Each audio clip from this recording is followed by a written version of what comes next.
is to have the mind of God that takes you out of yourself and makes you greater. Through God, through Christ, right? And so what the Holy Spirit's training, what he's offering us is a scholarship to learn everything about our dad's system. That's what we're being offered. Well, we get one book that got 66 books in it, right?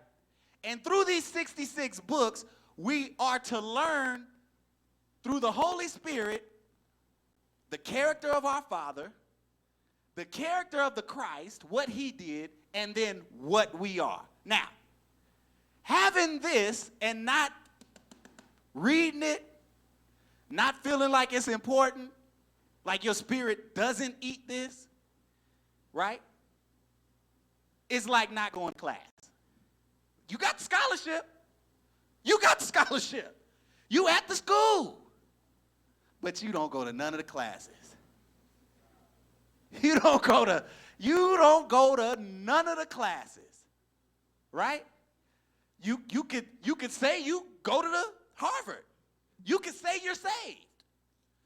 You could know people at the school. You can actually know Jesus. You can know God.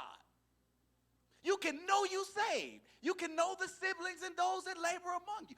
You can function at the school like you've been there for years. You know all the rules. You know all of the classes that you're supposed to go. You know when lunchtime starts. You know when after school is. But you do everything around going to learn what you're supposed to be learning.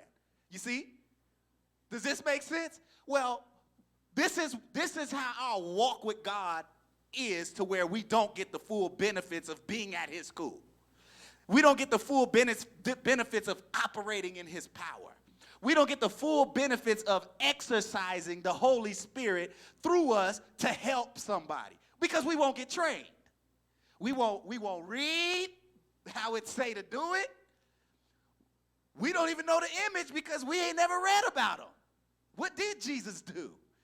The first thing that we should know is the background of the school, right? Like, why should we go here? Well, because you'll come out like this. You'll come out a president.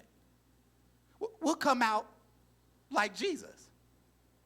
Because that is what the Holy Spirit is doing with us. Now, again, going back to my referral of the Old Testament. So Exodus 31:3.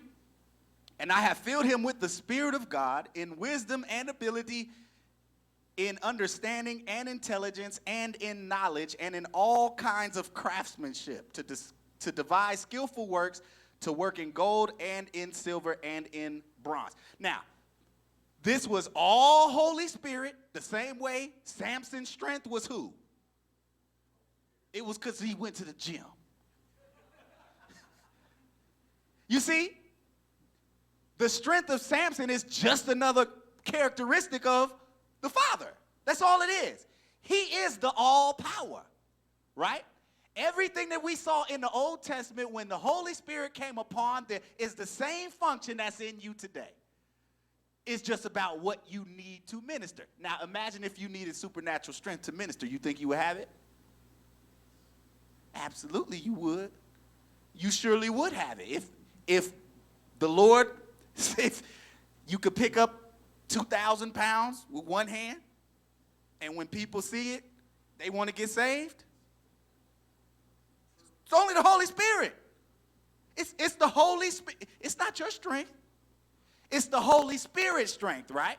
And so when there's a need or a place to function, the power of God, we're the conduits, but the power actually comes from the Spirit, right?